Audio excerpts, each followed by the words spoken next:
You wipe a condensation ring from a glass, set it on the bar, and watch the skyline drink itself in the late light. The rooftop is thin with air and thick with other people's relief.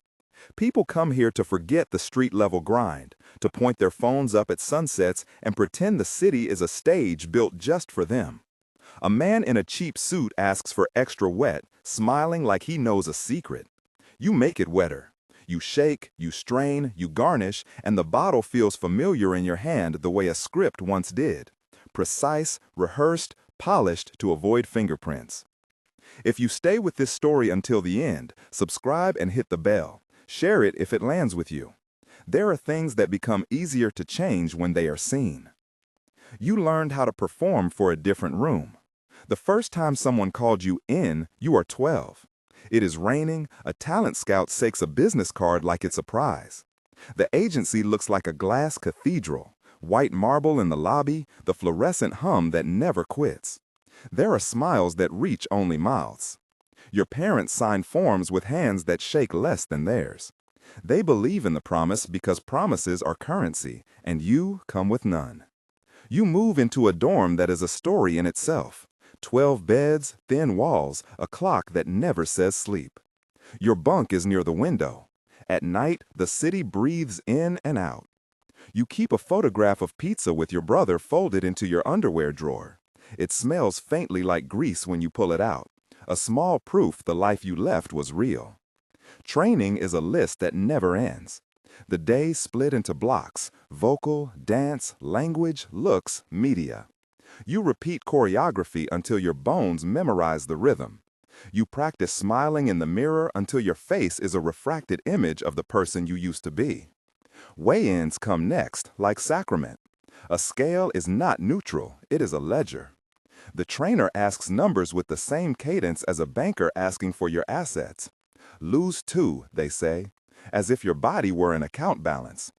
You learn to make hunger a tool. Portion control, counting calories like prayers.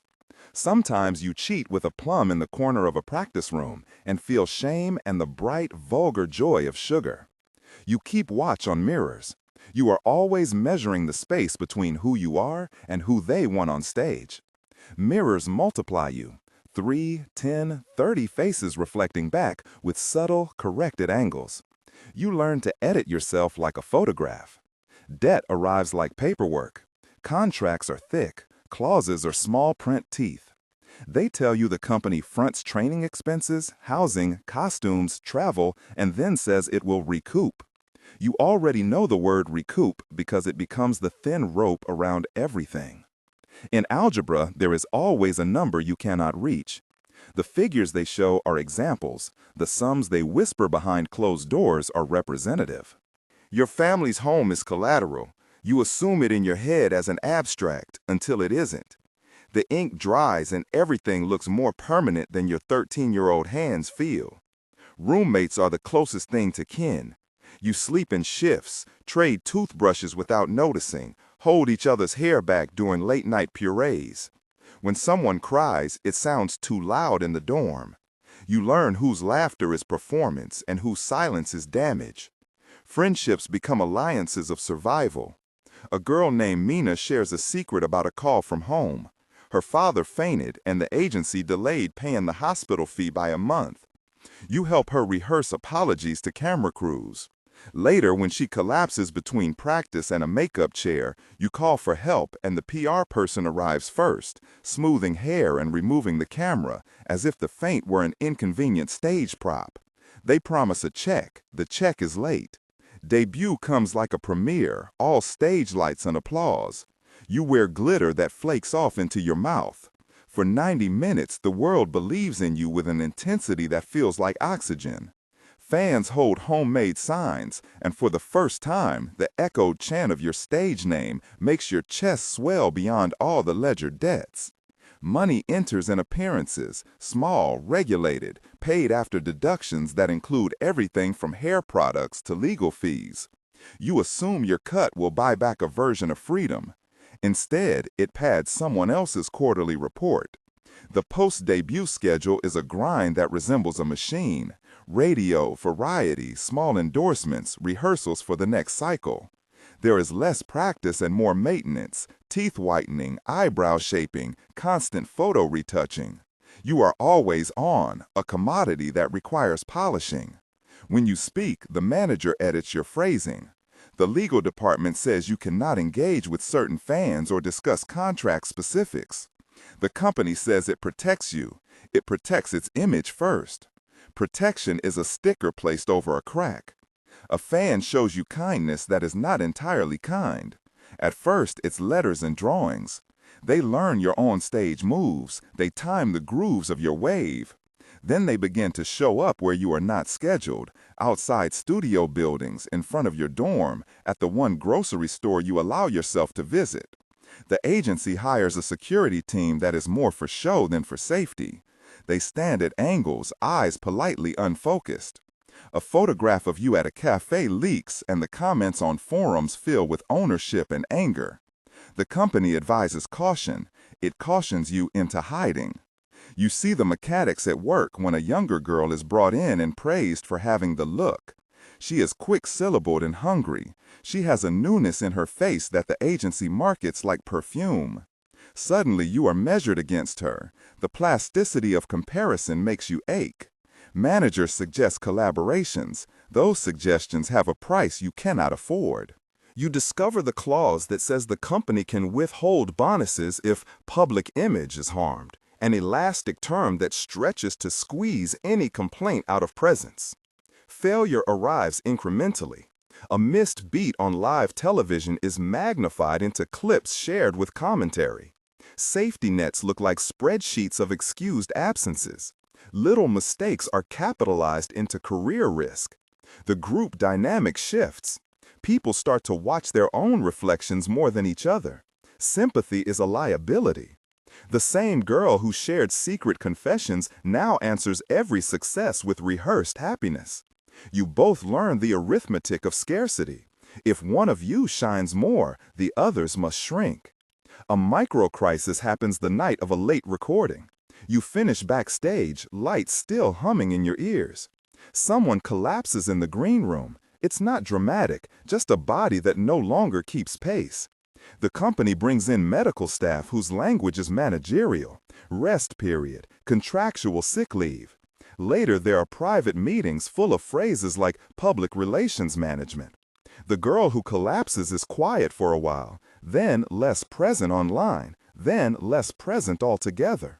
Rumors circulate. A headline suggests she was overwhelmed. Comments slice through with blame and speculation. The agency offers a statement, privacy respected. You cannot speak. The contract has a non-disclosure clause that tastes bitter on the tongue. You try to negotiate when the numbers begin to bite. Debt calculations are explained like inevitabilities. We invested in your debut, they say in a conference room that smells of lemon cleaner. They list costumes, travel, training hours as investments and imply the trainee owes them. You ask for a breakdown. The contract defers to a schedule of deductions. You realize your paycheck is a ledger where your name is on the wrong side. You dream of leaving quietly, of moving to a life where no one counts your calories and no one takes percentages of your apartment deposit. But moving costs. There are penalties for early termination, legal fees they hint at like thunder. The company offers buyouts that you cannot afford and legal counsel that represents their interests. Your parents counsel patience. They fear the consequences of defiance because defiance looks like debt. In the grinding months after debut, the touring schedule takes the shape of a cage. You travel on buses that smell of sweat and industrial cleaners, sleep in hotels where you can never quite remember the lock code, and perform in cities whose names blur. Fans scream for you with a kind of desperate tenderness that feels both beautiful and dangerous. The applause is a currency that never translates into personal safety. You have less time to cook, so you eat what will not spoil on the bus. Instant noodles, apples that bruise. The scale keeps its ledger. Stalking escalates into a breach when someone follows you after a late-night radio taping. You notice a car idling near the entrance. You feel the eyes on your back, and your heartbeat becomes a metronome. Security escorts you to a different exit. The company puts out a statement that they are addressing the matter and instruct you to avoid making public comments. The assailant's messages appear online, intimate and intrusive, and anywhere you perform, there is an undercurrent of threat. You file reports, the police take notes. The agency moves you to a less public schedule. The fan base fractures into protectors and apologists. When you see the followers' comments comparing their devotion to ownership, something inside you cracks, not in a way that shows on camera, but in a way that shifts your entire relationship to performance. You start to ration speaking. You learn which words attract headlines and which do not. You stop speaking about debt and the hollowed edges of contracts to reporters. When a colleague dies, a young woman rumored to have been pushed beyond endurance, the agency issues a carefully worded release and then arranges sensitivity training for the team. You remember the way her laugh used to echo down the hallway. You remember sending her a voice message the week before and hearing nothing back. The news hits like a hand to the chest. People light candles online and write long threads that feel voyeuristic. You are told to mourn privately. You mourn in the smallest of places, in the sink, under a tap. The decline begins with replacements. Media cycles taste novelty. When a new trainee debuts with quicker virality, your calendar thins. Offers dry. The company says things like restructuring and strategic focus, words that are polite for we no longer profit as heavily from you. You fight to renegotiate. They call you realistic and remind you of clauses about image and public comportment. Your savings, what little you have after deductions, erode under legal costs. A final meeting happens in a glass conference room where faces are polite but distant. They present options: renew at reduced terms, transfer to sublabel, or terminate and pay a severance that comes with a release. The release is an erasure. It asks you to sign away any claims and to agree to confidentiality. You sign because the alternative is debt, and the company has ways of enforcing it that are less public but significantly more painful. The ink is permanent. After the end of the contract, the world you knew recedes. A small group of fans still clings to your old videos, commenting as if rewinding a conversation. The industry continues. New hopefuls enter the glass cathedral every month with unblemished hunger and parents who sign away futures. You leave in the quiet hours, carrying a duffel and a stack of receipts. New York becomes an accidental sanctuary. You find a job pouring drinks on a rooftop where tourists flow like tide. The job has its own rhythm, timing, balance, improvisation. You make extra wet cocktails because customers show up and ask for them. Wet in a way that keeps the drink glossy under neon, and wet in a way that seems to soothe the palate. The phrase is a small, private joke. It masks a deeper thirst for water, for something clearer. The rooftop is a new stage, but without a script. People confide in you between orders, brief flashes of human vulnerability. Someone admits they're leaving a relationship. Someone else says they just got laid off. You learn to calibrate conversation like you learn to calibrate a performance, when to listen, when to redirect.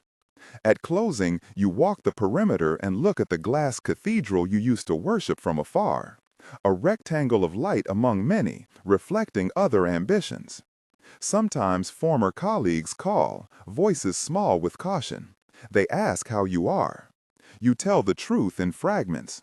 You are practicing a new currency, survival without the performance bonus, identity without the manager's edit. Memory loops back in small sensory triggers.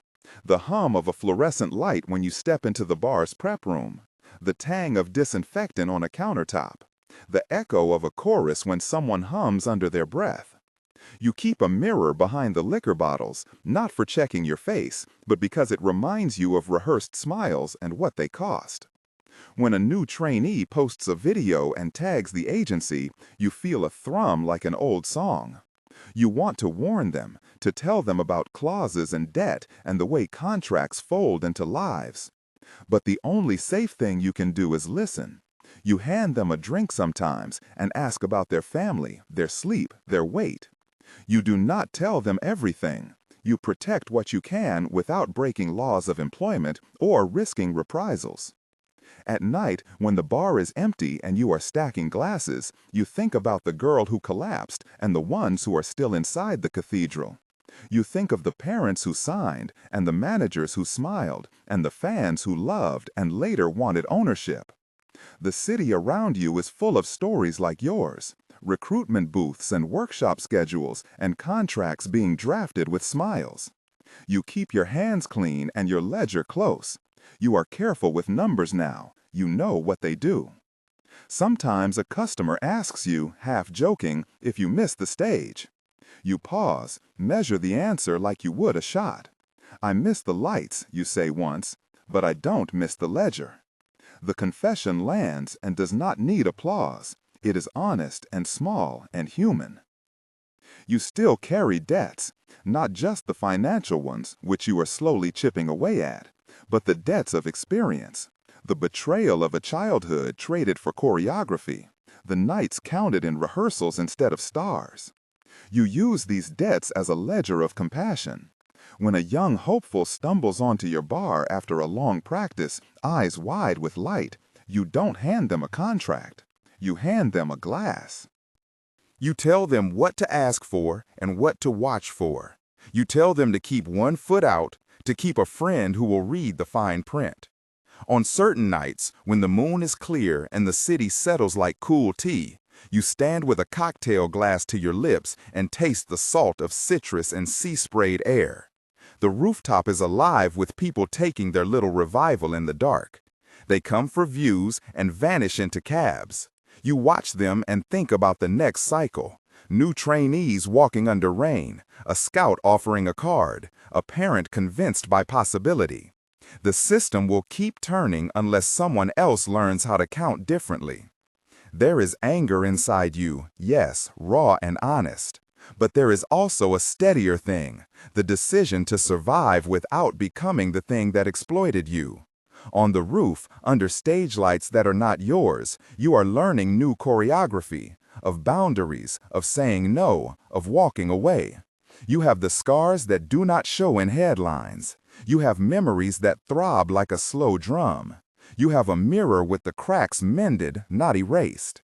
You finish the last wet drink of the night and clean the bar with practiced motions. A man leaves a tip and a story about how his daughter will be auditioning next month. You listen, you give him the small, honest advice you can.